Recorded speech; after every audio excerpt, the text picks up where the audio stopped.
Ça, c'est un autre grand coup très dur aux Otaniens. Oui, c'est un coup énormément dur. C'est dans la région de Zaporizhzhia que ça se passe. Ils viennent encore de libérer une autre localité. Ou bien, si vous voulez, qu'on choisisse le terme repli stratégique de la part des Otaniens, on peut utiliser. Ou si vous voulez, on parle de libération de localités par l'armée russe. Ou si vous voulez tout simplement, on parle de victoire russe encore, et encore, et encore. Victoire interminable. Comme je vous le dis, partagez ces vidéos dans tous les groupes possibles. Mesdames et messieurs, ça se passe à Zaporizhzhia. Et c'est un coup énormément dur. Parce que ce sont des matériels sophistiqués, militaires, qui ont été neutralisés. Des systèmes aériens qui ont été neutralisés, mesdames et messieurs. Ces gens, ils n'en finissent plus d'enregistrer des victoires. Alors, c'est très compliqué. L'armée russe a libéré une autre localité dans la région de Zaporizhzhia. A libéré une autre, ouais, une autre localité dans la région de Zaporizhzhia. Chers dames, chers messieurs, chers demoiselles, écoutez très bien. Les unités du groupement de troupes Vostok ont libéré la localité de Myrnoye à la suite d'actions offensives réussies dans la région de Zaporizhzhia, a rapporté le 17 mars la défense russe. Donc, hier, chères dames, chers messieurs, chères demoiselles. Et il faut dire que ces gens, moi je ne les comprends pas. Pendant que ils sont en train d'organiser leur élection présidentielle, pendant qu'ils sont en train de voter, en même temps, ils sont en train de récupérer encore des territoires. Ils sont en train de gagner en terrain. C'est pas possible. Dans les conditions normales, on arrête tout, on sécurise le pays, et puis on dit bon, allez-y, votez. Mais eux, chacun fait son travail en Russie. Chacun fait ce qu'il doit faire. Chacun accomplit son devoir en tant que citoyen. Et c'est ce qui rend ce pays, ce continent très puissant. Je dis continent parce que c'est 17 millions quand même de kilomètres carrés. Ou plus même. Combien alors, si on subdivise les 17 millions de kilomètres carrés, il y a des pays qui ont juste 200 000 kilomètres carrés, il y en a qui ont juste 100 000, il y en a qui ont juste 50 000, il y en a qui ont juste 300 000. Alors si on subdivise en des pays de 300 000 ou de 400 000 kilomètres carrés, ça va nous donner combien de pays? C'est pourquoi moi je l'appelle continent de Rwanda. Donc, dans ce continent, chacun fait ce qu'il doit faire. Et de la plus belle des manières. Et c'est ce qui fait de ce pays, de ce continent, un continent puissant. Vous voyez, chers dames, chers messieurs, chers demoiselles. Alors, l'essentiel du rapport du ministère russe de la Défense sur le déroulement de l'opération spéciale militaire, n'est-ce pas, en Ukraine.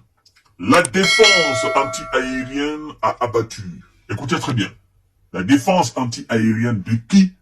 Des Russes.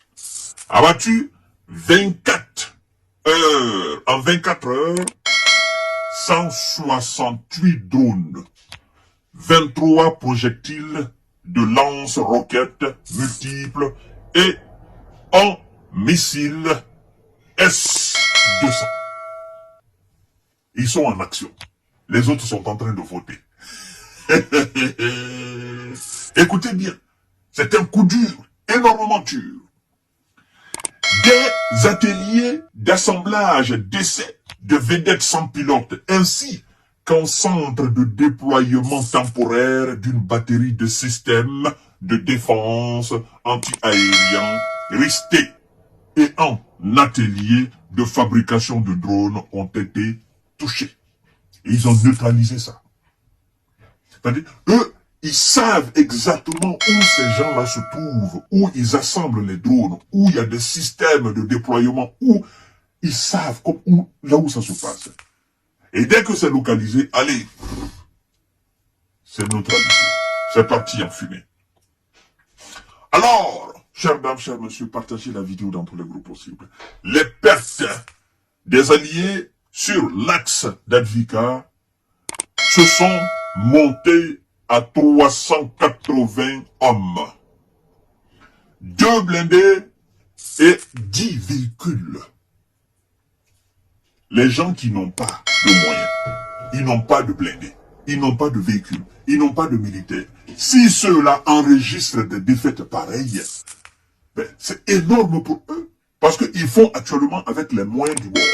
Mais on dit, avec vos maigres moyens, chaque jour qui passe, on anéantit d'autres. Par fini, qu'est-ce que vous allez faire? Vous allez déposer le reste que vous avez et vous allez prendre la fuite. Et c'est ce qu'on est en train d'assister, mesdames et messieurs. Partagez la vidéo dans tous les groupes possibles. Et écoutez très bien.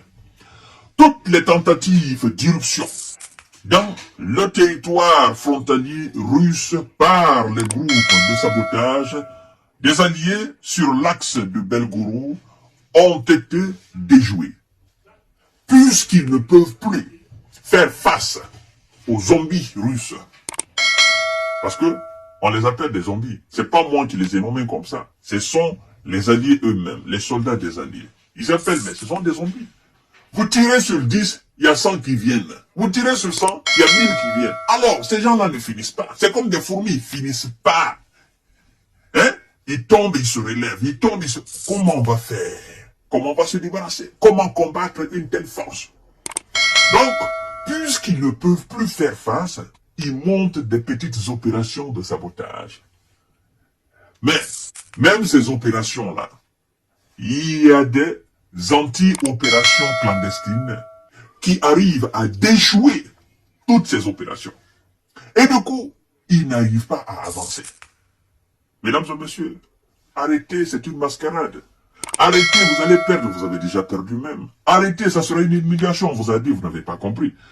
Chères dames, chers messieurs, chères demoiselles, sur l'axe de Donetsk, les Alliés ont perdu jusqu'à 200 hommes sur l'axe de Donetsk.